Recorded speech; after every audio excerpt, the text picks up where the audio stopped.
Hi everybody, I am Manik and I welcome you in our channel Literature Study at Home.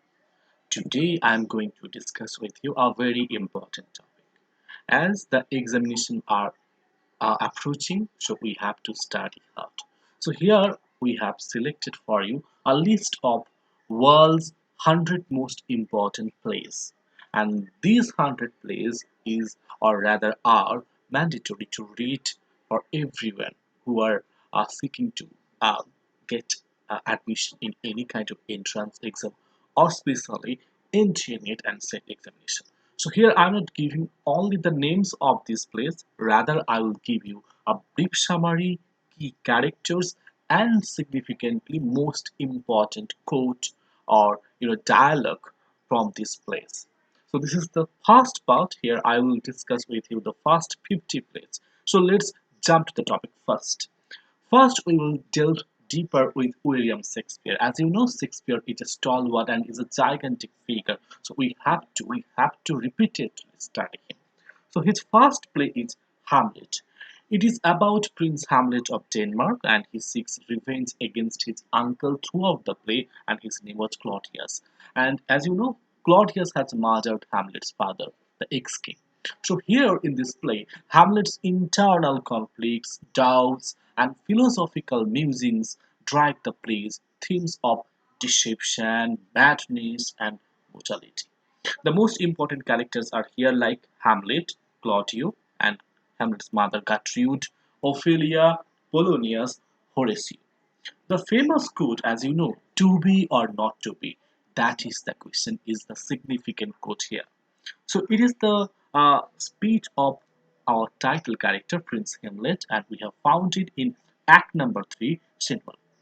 This is a soliloquy and it reflects Hamlet's contemplation of life, death, and the moral implications of existence. And here, Hamlet is pondering whether it is better to continue living and enduring the hardships of life or to end one's existence and escape the troubles. Next, Othello. Here, Othello, a respected Maurice, and he is a general in Venice. He falls victim of the manipulations of his ensign Iago. And as you know, Iago plants seeds of doubt in Othello's mind, leading to tragic consequences, including the destruction of his marriage to Desdemona. The key characters here are like Othello, Desdemona, Iago, Emilia, Cassio. The most important quote here is that of "Oh, beware, my lord, of jealousy." Jealousy is the green-eyed monster which doth mock the meat it feeds on. So this is the speech, and it is spoken by Iago, and it is found in Act number 3, Scene number 3 of the play. In the speech, Iago warns Othello about the destructive power of jealousy and how it can consume and manipulate a person's thoughts and actions is also discussed here. Now, the third play is Macbeth. As you know, it is a play of ambition. Here, through ambition, drives Macbeth, a Scottish nobleman, and his wife, Lady Macbeth, to commit regicide and seize the throne. Here we have found guilt, supernatural elements, and the consequences of their actions unravel throughout the play and throughout their lives. Here, key characters are like Macbeth, Lady Macbeth, and the man who killed Macbeth at the end, Macduff, and his friend Banquo, and most importantly, the three witches. Here, the quotation stands up like that: "Out, out, brief candle. Life is but a walking shadow, a poor player that struts and frets his hour upon the stage and then is heard no more. It's a tale told by an idiot, full of sound and fury, signifying nothing." So here, through this quote, Macbeth reflects on the futility of life and the insignificance of human existence, is not? And he compares life to fleeting candle, a mere illusion or performance that ultimately leads to nothing. The next play is Romeo and Juliet. Romeo and Juliet, those are young members of feuding families in Verona. They fall deeply in love and marry secretly. Their desperate attempts to be together lead to a tragic series of events that culminate in their untimely deaths at the end. The major characters we have found here like Romeo, Juliet, Mercutio, Tybalt, Friar Lawrence. The quotation, one fairer than my love. The all-seeing sun never saw her match since past the world began. So the code is spoken by actually Romeo in Act number 1, scene number 2. Here, Romeo expresses his admiration for Juliet, emphasizing her beauty and stating that she is unmatched by anyone he has ever seen in his life. Now the next play is King Lear, and as you know, here in this play, an aging King Lear decides to divide his kingdom among his daughters based on their flattery of praising, isn't it? The play explores themes of family, loyalty, and madness as Lear's actions lead to chaos and his eventual self-realization. The key characters here we have found King Lear, Cordelia, and his second daughter Goneril Regan. These are the three daughters of King Lear. Cordelia, Gondel, Regan, and there is also Edmund the Fool. The most oft-quoted quotation we have found here is that nothing will come of nothing. Speak again. So here Lear addresses the youngest daughter Cordelia, who refuses to flatter him with empty words like her elder sisters Regan and Goneril. So here Lear's quote reflects his belief that genuine love and affection should be expressed through words and actions, and he dismisses Cordelia's silence as a lack of love. So we know that this flattery is nothing. Okay. Now next play is A Midsummer Night's Dream, of course by William Shakespeare. So this is a kind of romantic comedy, and here it intertwines the lives of four young lovers, a group of amateur actors, and fairies in a magical forest. And here, mistaken identities, love potions, and mischievous antics create a world of enchantment and humorous confusion. Key characters are like Hermia, Lysander, Helena, Demetria, Spark, Oberon, and Titania. Okay, the quote we have found here. The course of true love never did run smooth. This is very important line. Here, Lysander utters these words to Hermia, and here she expresses the challenges and obstacles that often arise in the pursuit of love. The quote here encapsulates one of the central themes of the play, emphasizing the complex and unpredictable nature of romantic relationships as we have recently, even nowadays we have found. Now the next play is The Tempest. Here we have found the action like shipwrecked on a remote island, and Prospero, a sorcerer and former Duke of Milan, seeks revenge on his brother Antonio. And with the help of his spirit servant Ariel, Prospero manipulates events to restore justice and find redemption. And the most important characters are Prospero, Miranda, his daughter, and then the white magical person or Ariel, Caliban, Ferdinand were there. And the most important quote is one man in his time plays many parts. So this quote is spoken by the character Prospero, as you know, in Act 2, Scene 7. And here in this scene, we have found that Prospero reflects on the transient nature of human life and the different roles we play throughout our existence or throughout our life. Now, the next play is another world classic, that is The Importance of Being Honest by Oscar Wilde. Here in this play, this witty satire follows two bachelors. One is Jack Ordick and another one is Algernon Moncrief, who create alter egos named Ernest, missing the alphabet A in that letter in the word Ernest. That's look at it, Ernest. Okay, to escape social obligations. And we have found the themes like mistaken identities, romantic pursuits, and comical misunderstanding ensue. Key characters are like, as already mentioned, Jack Worthing, Algernon Moncrief, and of course, Gwendolen Fairfax, Cecily Cardew, Lady Bracknell. The oft-quoted dialogue is, "To lose one parent, Mr. Worthing, may be regarded as a misfortune. To lose both looks like carelessness." So the quote is spoken by Lady Bracknell. She is a formidable and opinionated character, as you know, in this play. In this particular quote, she is interrogating Jack Worthing about his background and suitability as a potential suitor for her daughter. Okay. Now the next play is Waiting for Godot by Samuel Beckett. Here are two characters, one is Vladimir and another one is Estragon. They wait endlessly for the arrival of a figure named Godot. Actually, that figure never appears. So, through their conversations, an existential theme of human condition, meaning, and hopelessness are explored in this play.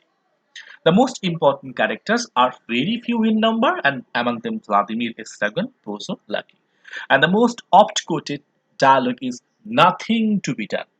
So this quote is one of the most iconic lines, as you know, from the play, and it is repeated several times throughout the play. And the the remark is from, of course, Estragon, who is also known as Gogo. The line captures the essence of the play's existential themes, isn't it? And the character's sense of futility and also hopelessness. Now, the next play is Death of a Salesman by Arthur Miller.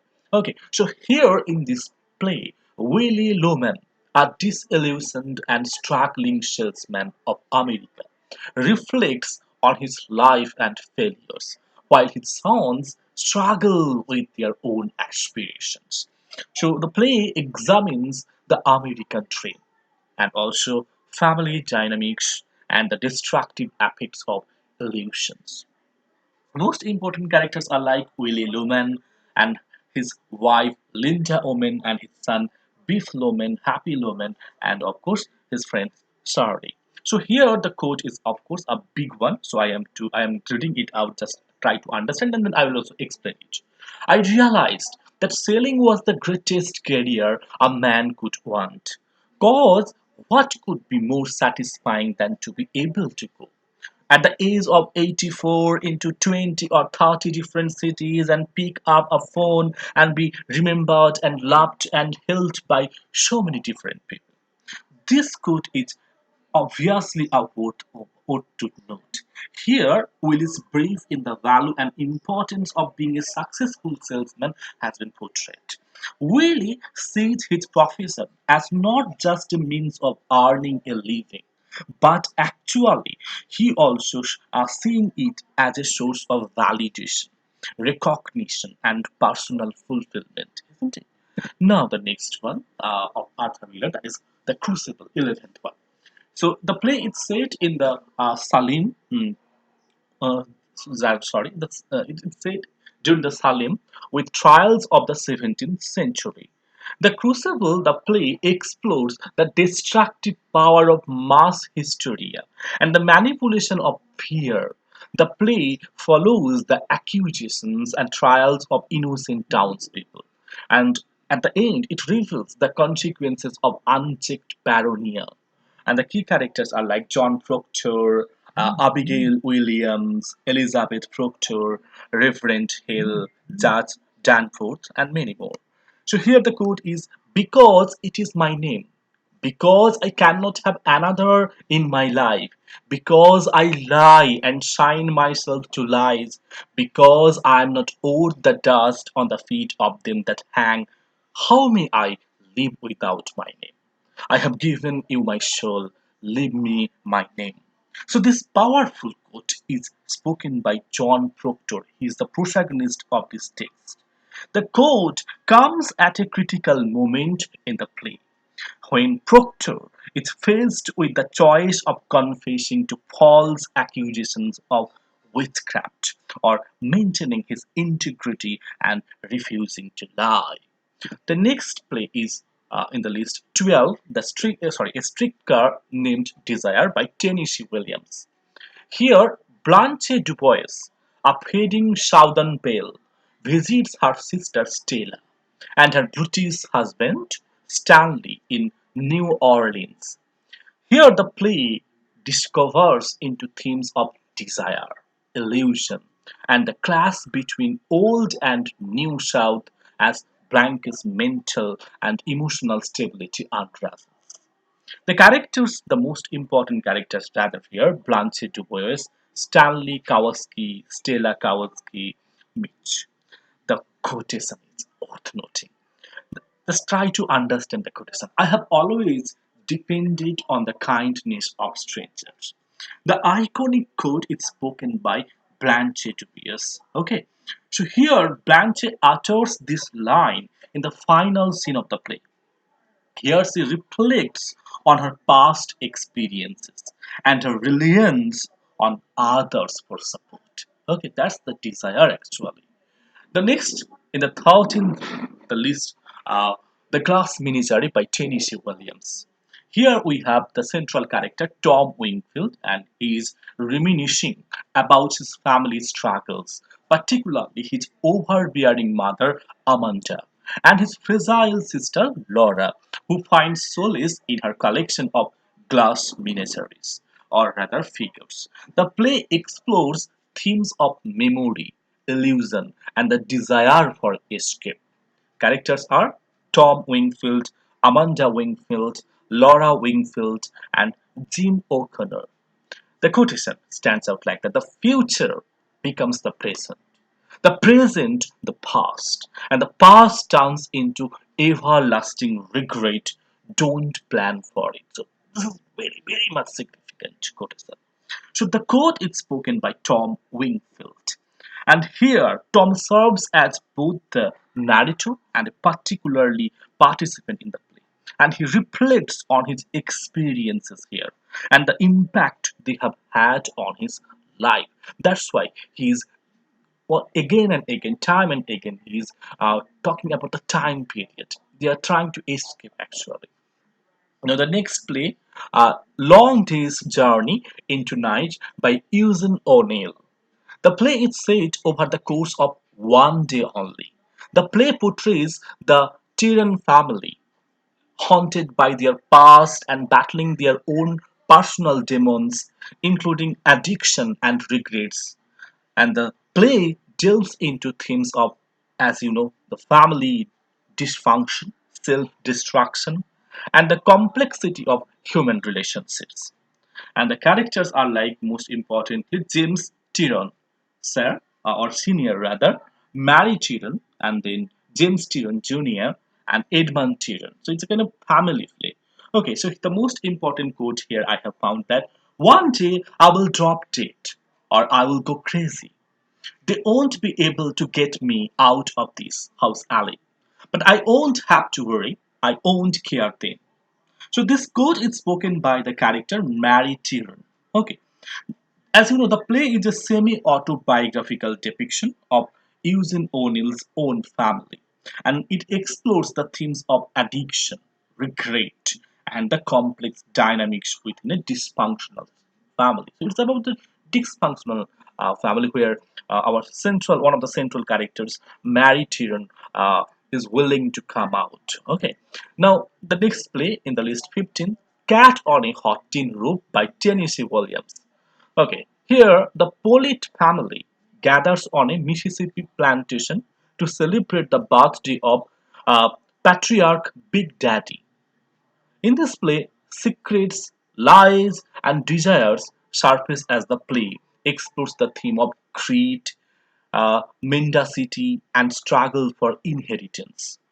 The key characters we have found here are Brick Pollitt, Maggie, the cat, the character itself, Maggie, the cat, Cat Pollitt, Big Daddy, Big Mama. And the oft quoted quotation or dialogue is that I am not living with you. We occupy the same cage, that's all. Okay, so what is the meaning of this quotation? Is first of all the quotation or the dialogue was spoken by Brick Polit. Okay, so here the play revolves around the, as you know, dysfunctional Polit family and exploring the theme of, as I have mentioned. So in these lines, she is talking about her incapable state. Okay, now the next quotation rather, next play is most important. The Cherry Orchard by Anton Chekhov. The play is set in Russia during the early 20th century. The cherry orchard depicts an aristocratic family facing financial ruin and the impending sale of their cherished cherry orchard. The play examines themes like social change, nostalgia, and the passing of an era. The key characters we have found here: Renevska, Yermoloi Lopakin, Peter Chomifov, and Anya Ranevsky. Okay, so the quotation is, of course, especially important one. Here, the quotation is like, any idiot can face a crisis. It is this day-to-day living that wears you out. The quote is actually spoken by Madame Renevsky, and as you know, the play revolves around an aristocratic family. So here, the theme are key, but here, idiot can face a crisis. That means anybody, any man can face crisis in the process of life, in the process of their journey. So it is a kind of uncertain journey. So we have to accept everything. Now the next play, The Seagull by Anton Chekhov. The play revolves around a group of artists and their entangled relationships, like love affairs, artistic pursuits, and many more. The play also explores the themes of unrequited love, artistic dissatisfaction, and the clash between generations.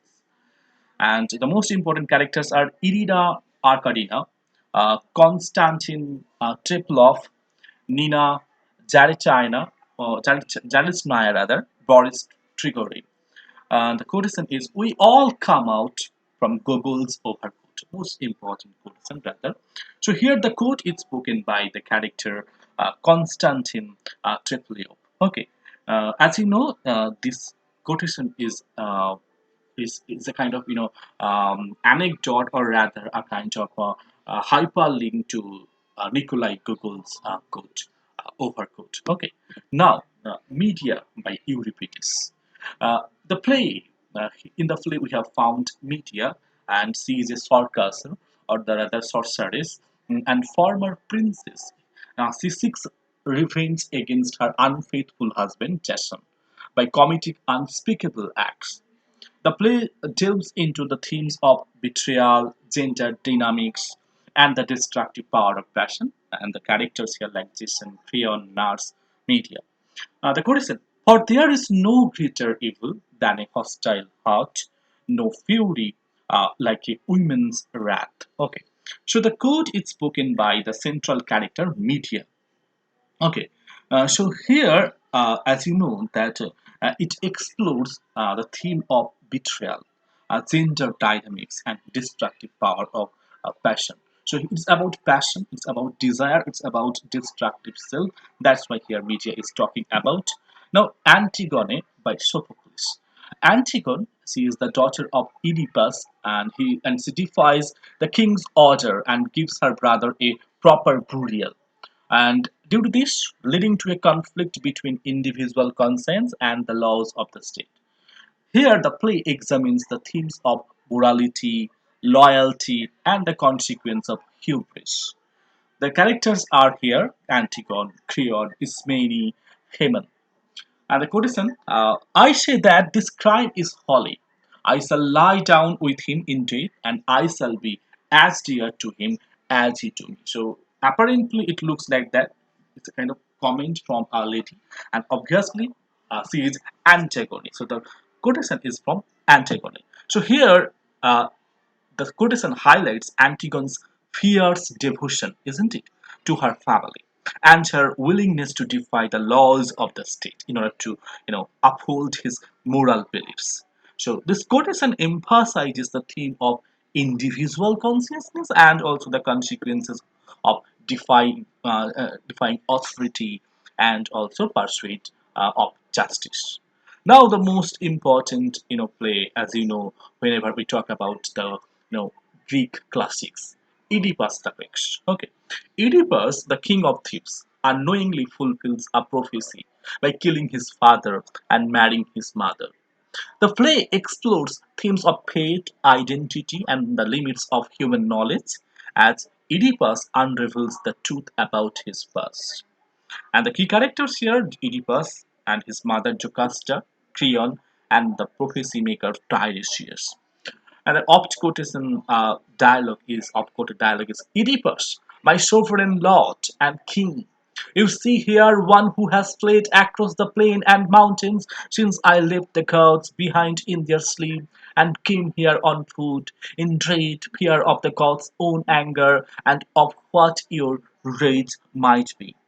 So this quote is spoken by a messenger in Sophocles' Oedipus the Greeks, and the quote occurs at the end of the play, rather, when the messenger arrives to deliver the news of Queen Jocasta's death. Okay, and he also reveals that Oedipus' true identity is not he is the son of Jocasta, rather he is the son of a different king, and that is Leas. We will find out throughout the play. So it's a must reading text. Now, the 21 in the list, The Taming of the Shrew by William Shakespeare. The play follows the courtship of Catherine, a headstrong and independent woman, and Petruchio, who attempts to tame her.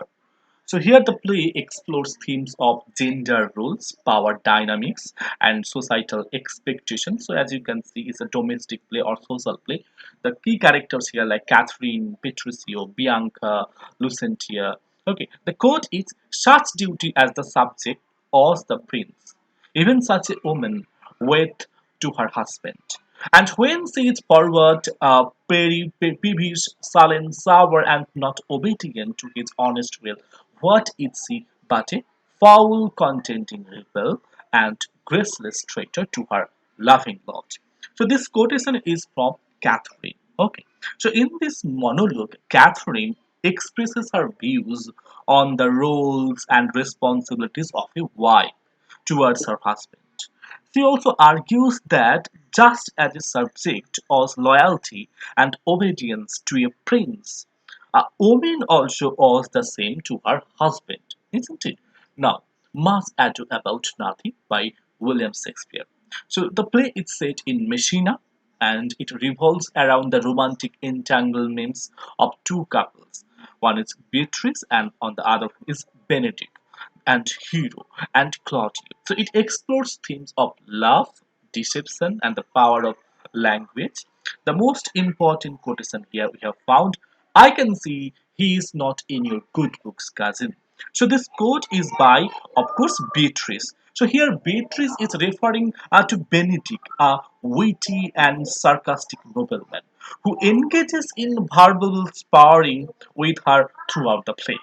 This quote highlights, Beatrice's keen perception and her ability to discern Hero's feelings towards Benedict. Now, the next play, 23rd in the list, Twelfth Night by William Shakespeare. As you know, in this play, mistaken identities, romantic confusion, and comedic situations abound in the play. Viola, disguised as a man, and he falls in love with Duke Orsino, who pines for Olivia for a long time, and just by this doing this, creating a delightful web of love triangles.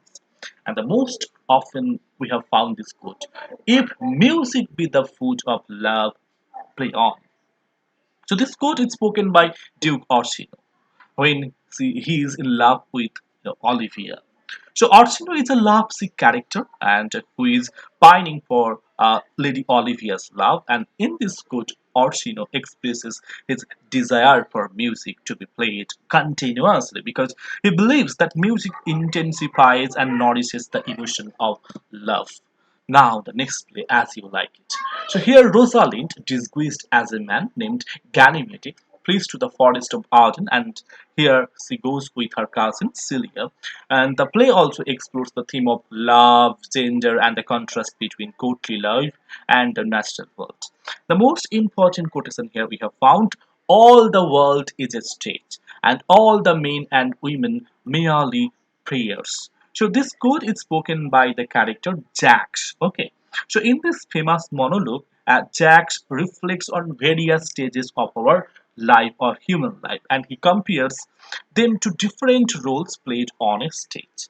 And he describes life as theatrical performance, and where individuals playing their different parts from birth to death. Now, The Merchant of Venice by Shakespeare, and the play delves into themes of prejudice, justice, mercy, and through the intertwined stories of Bassonia, who needs money to woo Portia. And Shylock, here we have found a Jewish moneylender seeking revenge for mistreatment. The most important quote is, "The quality of mercy is not strained. It droppeth as the gentle rain from heaven upon the flesh beneath. It is twice blessed, it blesseth him that gives and him that takes." This quote is spoken by Portia in the play in Act number 4 in scene number 1.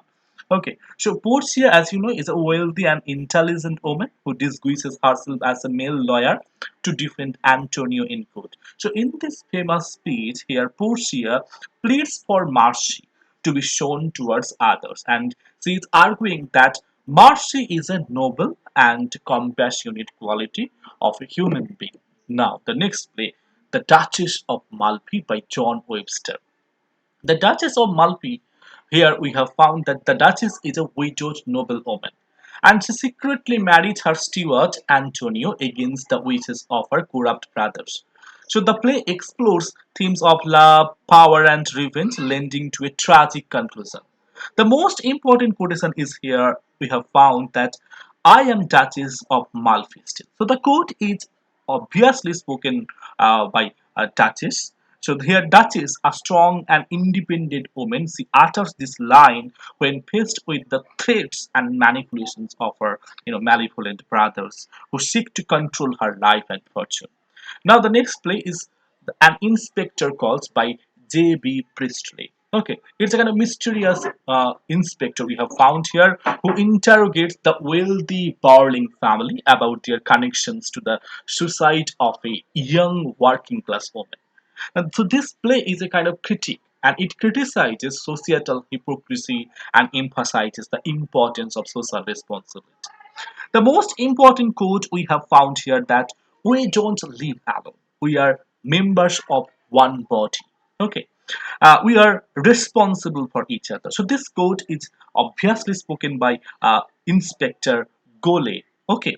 So here the inspector is a mysterious character, as you know. He arrives unexpectedly to investigate the suicide of a young woman. So, in this code is significant actually because it reflects the play's central theme of his social responsibility. So, we have to, take in guaranteed all the human beings with whom we are living. Okay. Now, the next play is Dr. Faustus, and obviously the writer is Christopher Marlowe. So here Faustus, a brilliant scholar, sells his soul to the devil in exchange for knowledge and power, and the play explores themes of ambition, sin, and the consequences of moral choices. Characters are most importantly like Faustus and Lucifer, Mephistopheles, Wagner, many more. So here we have a quote that is also important. Was this the fish that launched 1,000 ships and burned the topless towers of Ilium? So this speech, obviously from Dr. Foster. Here Foster utters these words when he summons the demon Mephistopheles, and he requests him to show him Helen of Troy, the legendary beauty whose abduction by fairies led to the Trojan War, isn't it? Now the next play is The School for Scandal by Richard Burnsley Sheridan. The play satirizes the hypocrisy and gossip of the upper class 18th century London. It revolves around the schemes, romantic entanglements, and witty repartee of various characters, and the most important characters here like that Lady Snarwell, Sir Peter Tezel, Lady Tezel, Joseph Surface, Charles Surface, and often we have found the most important quote like just a minute.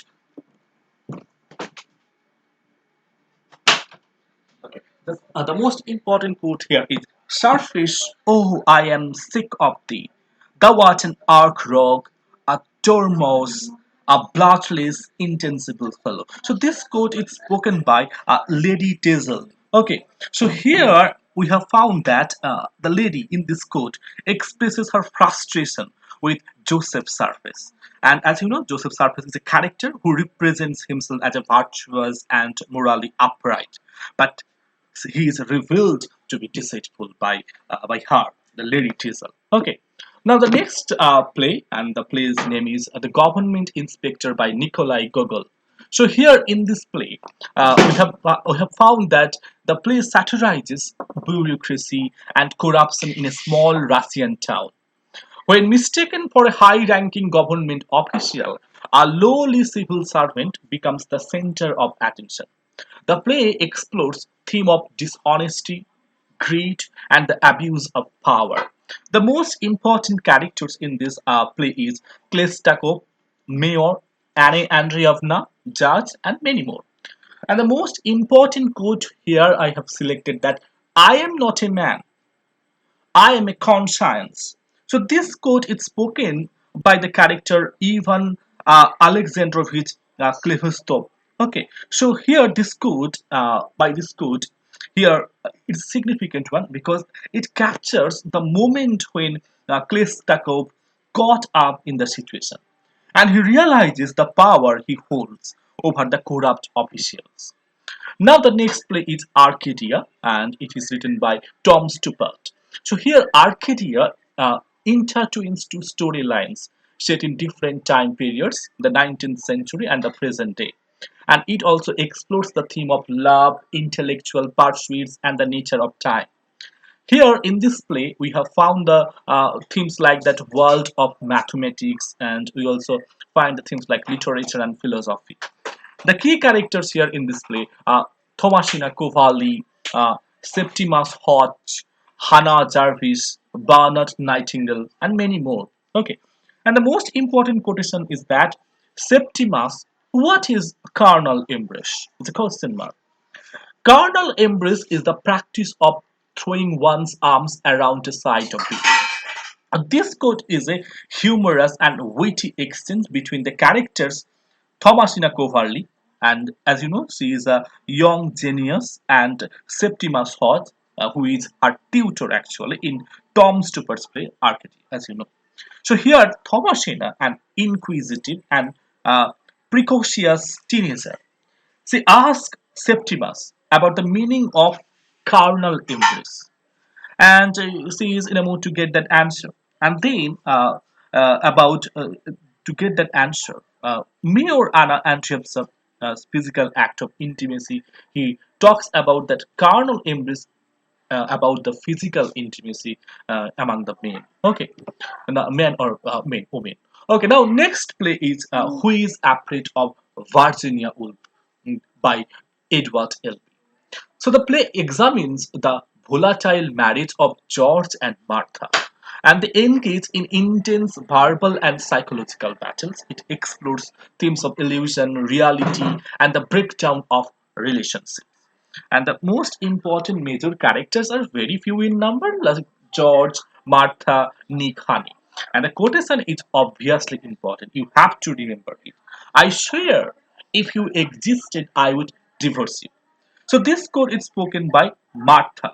So Martha and her husband George, they engage in the play in a volatile and emotionally charged relationship, as you know. Particularly, this quote reflects their toxic nature of their marriage and also the deep-seated resentment between them, as we have found in recent days, males, females, or husband, wives. Now, the next play is Six Characters in Search of an Author by Luigi Pirandello. Okay, so six characters here we have found unfinished characters. They interrupt our rehearsal, seeking a writer to complete their story. So the play blurs the boundaries between fiction and reality and raises questions about the nature of art and existence. The key characters here, the characters like father, mother, stepdaughter, son, boy, child. So there is no naming actually. And there is also a director. The quotation we have found here most important, that is, but when we tell the tale, we give it the life that stirs in us, the life that is put into us by the lives of others.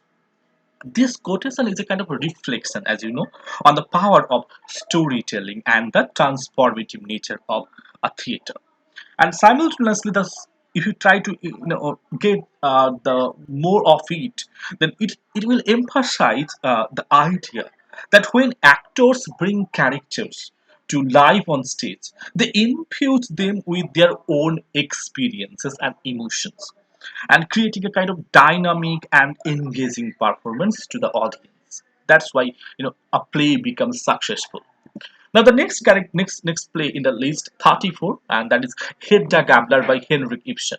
So here Hedda Gabler, a newly married woman, she was trapped in a loveless marriage and manipulates the lives of those around her to alleviate her boredom. The play explores themes of gender roles, societal expectations, and personal freedom. Key characters here are Hedda Gabler, George Chessman, George Brake, and Elad Lovborg. The most important quote in this play is, I am burning everything behind me. I am cutting away all my roots. So this quote captures the essence of Hedda's character and her desire for freedom and control over her own life. And the quotation is also symbolizing her rebellious nature and her yearning to break free from the constraints of her marriage and societal expectation. The next play is in the list, 35, The Playboy of the Western World by John Millington Synge.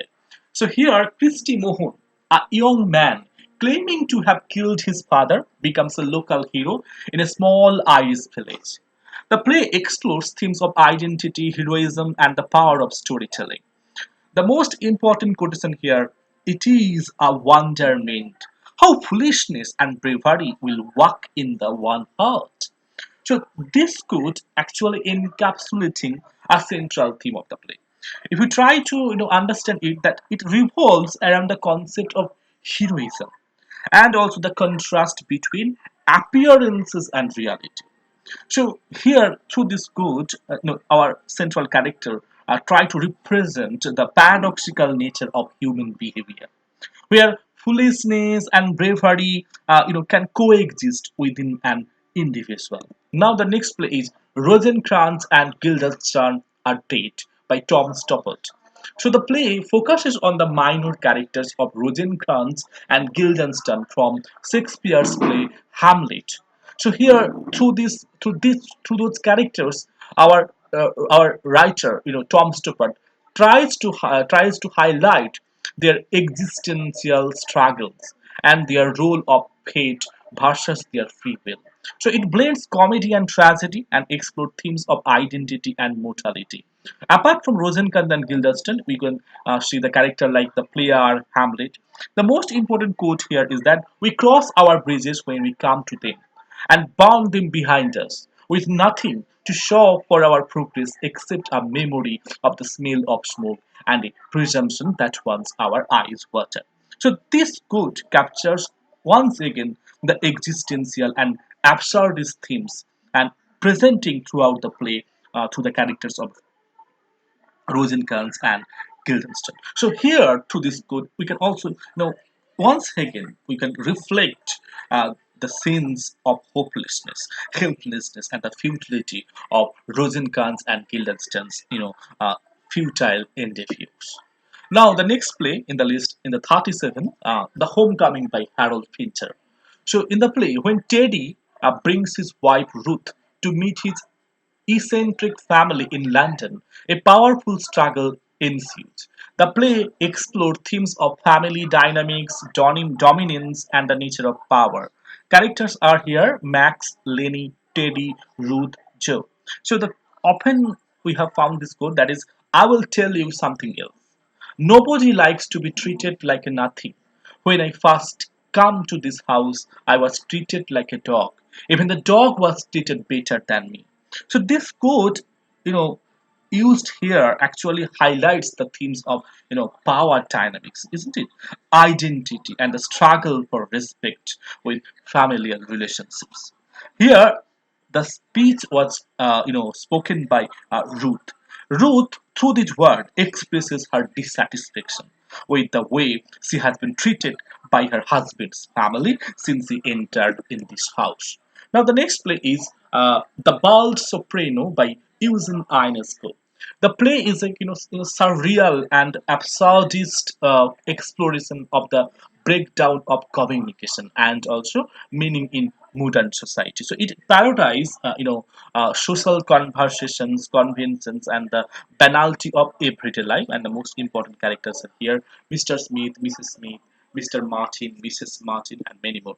So the quotation is: there are no more people in the world; there are only copies.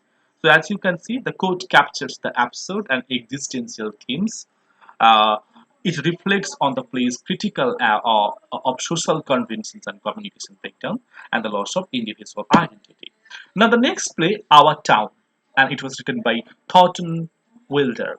So the play set in the fictional town of Grover's Corners, and the play depicts the lives of ordinary people and their everyday routines, exploring their theme of love, life, and mortality.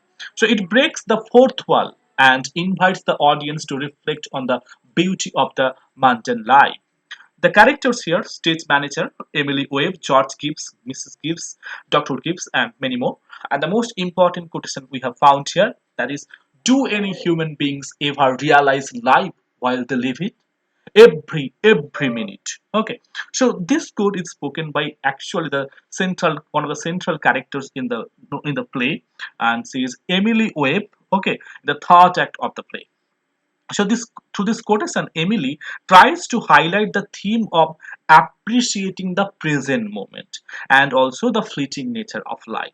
So here Emily reflects on the tendency of many people to take life for granted and not fully appreciate its beauty. They are always in the mood of achieving money, accumulating wealth, and due to this significance of it, at the end of life later finished, had passed everything.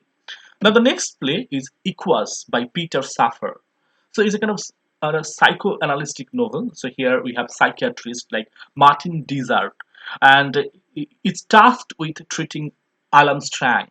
That Alan Strang, a young man who has blinded several horses. So the play explores themes of passion, sexuality, and the clash between individual freedom and societal norms. And the characters here: Martin Desert, Alan Strang, Hester Salomon, Frank Strang, Jill Mason, and many more. The most important quote we have found in this drama: I wish to God you had a problem. Mademoiselle, a tangible problem, something simple like a broken limb, something I could understand, but you are wasting yourself on this self idiotry. That is what it is. Masturbation. Miss, I'm sorry. I'm very sorry. I cannot. I apologize enough, but I am obliged to charge you. So this quote is spoken by our psychiatrist Martin Desert, and see he is speaking to Hester, okay, one of his patients in the play. So here through this quote, here Desert tries to reflect the central theme of the play, so which is actually the search for personal identity and also the conflicts between individuality and societal expectation. Now the next play is by George Bernard Shaw, and the name of the play is Pygmalion. Here Professor Henry Higgins takes on the task of transforming Eliza Doolittle, who is a working class girl with a strong Cockney accent, so into a refined lady. Okay, so the play explores themes of social class, identity, and the power of language. The most important and oft-quoted dialogue is: "The great secret, Eliza, is not having, bad manners or good manners or any other particular sort of manners, but having the same manner for all human souls. In short, behaving as if you were in heaven, where there are no third-class carriages, and one soul is as good as another." Okay, so this could actually try to capture the central theme, and that is of social equality and the transformative power of education. And also, we people need to self improvement. Here, the Colonel Pickering, he speaks these words to Eliza Doolittle. And he tries to emphasize rather the importance of treating well all individuals with respect and dignity, regardless of their social class, status, or background. Now, in the list 42, we have The Lower Depths by Maxim Gorky. The play portrays the lives of a group of destitute individuals living in a shelter. So, the play delves into themes of poverty, despair, and the human spirit's resilience in the face of adversity. So, whenever we talk about lockdown, we have the impact of COVID-19. This play is a kind of eye-opening. So here the characters like Baron, Luca, Nostia, Vaska are also of course noting. The most important quote here is that I am a human being. And all human beings have their good and bad qualities. So the quote encapsulates a kind of central theme of the play, and that is actually the complex nature of humanity and the inherent dignity found in every individual. Okay, so the quote expresses a kind of idea that even those who may be marginalized or considered lowly, they still possess a range of virtues, flaws, just like any other human being. We all are humans, so here a kind of human rights have been raised also. Now the next play is The House of Bernarda Alba by Federico Garcia Lorca. Okay, so the play depicts the lives of the women in the Alba household, and that was ruled by the expressive matriarch Bernarda, or rather Bernarda. Okay, it explores themes of repression, desire, and the constraints of societal norms. The quote here is that, but a dead daughter you can cover with a black cloth. The pain you can cover with a living one. So this quote also reflecting the kind of oppressive nature and suffocating atmosphere we have found in the house of Bernarda, isn't it? And the word or the speech was spoken by Adela. Okay, Adela is one of the characters or one of the daughters of Bernarda house and Bernarda rather, and she is contemplating the constraints or that is imposed on her by her mother, and also not only her mother but also society and society's rules and regulations. Okay, now the next is The Rivals by Richard Barnsley Storytell. The play follows the romantic misadventures of Lydia Languish, who wishes to marry for love, and the variation suitors who vie for her affection. It actually satirizing the manners and conventions of 18th century society. We have the characters like Captain Jack Absolute, Lydia Language, Sir Anthony Absolute, Mrs. Malaprop, most important characters. So here we have the quotation, he is the very pineapple of politeness. Okay, so this quote is spoken by Mrs. Malaprop. Okay, so here through this line, Mrs. Malaprop attempts to praise the character of Captain Absolute.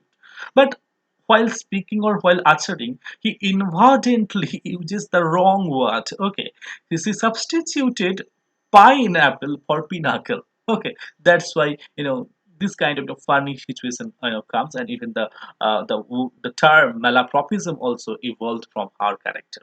Now the next play is The Kenki by Percy Bysshe Shelley. It is a play based on a true story. The Kenki portrays the tragic tale of the Kenki family and their abusive patriarch. The play delves into themes of family, justice, and the limits of morality. We have the character like Beatrice Kenki, Count Francisco Kenki, Orsino, Cardinal Camillo, and many more. And the most important quote here is that most wretched men are cradled into poetry by wrong. They learn in suffering what they teach in song. Okay, so this quote from the Kenki, and he is encapsulating the central theme of the play, and it is about the exploration of the relationship between suffering and also artistic creation. So the lines suggest that individuals like the Kenki who have experienced great suffering, often they try to find inspiration and convey their experiences through the poetry or any kind of art form. Okay, now the next, and we are at the fact end right now. We are on the list 46, The Alchemist by Ben Jonson. The play follows the escapades of a trio of con artists who exploit the gullibility and desires of various characters. It satirizes alchemy, pseudoscience, and human greed. We have the characters like subtle face, dull common, love it. So the most important quote is, I had rather be an alchemist than a politician. So what is the meaning of it? The quote actually reflects also obviously the central theme of the play. It satirizes the pursuit of wealth, power, and also the status the human being often in behind. So here the character Pesh, who is actually servant of the master, who poses as an actually he tried to disguise himself as an alchemist, and he expresses his preference for the alchemical pursuit over political ambition. Okay, now the next play is No Exit by Jean-Paul Sartre. So the play takes place in a hill, not it in hill rather, Noroki, where three deceased characters are trapped together for eternity. So it delves into themes of existentialism, personal responsibility, and the nature of human relationships. Okay, the most important characters are Garcin, Inez, Estela. Okay, so the most important quote is hell is other people. Okay, so it reflects once again Sartre's existential philosophy. Okay, now the next play is The Rover by Afra Bain. The play is set in the midst of a carnival in Naples, and the play follows the adventures of English soldiers as they pursue love and pleasure. It explores themes of love, freedom, and gender roles. The most important characters are Wilmore, Helena, Florinda, Don Pedro. And the most important quote is, Heaven has no race like love to hatred turn, nor hell a fury like a women's god. Obviously, our most important quote. Even we have often found this line in almost every year in the examination. So the quote actually spoken by Helena, and who has become one of the most well-known, character for literature. So here it captures the theme of passion, desire, and the consequences of love and betrayal. Now we are at the penultimate list in our play, that is A View from the Bridge by Arthur Miller. The play follows Eddie Carvan, okay, a longshore man in Brooklyn, as his possessive feelings for his niece lead to tragic consequences. So it explores themes of loyalty, justice, and the complexities of family dynamics. We have the characters Eddie Carbon, Beatrice, Catherine Marco, and importantly, the quotation is, just remember, Kate, you can quicker get back $1 million that was stolen than a word that you gave away.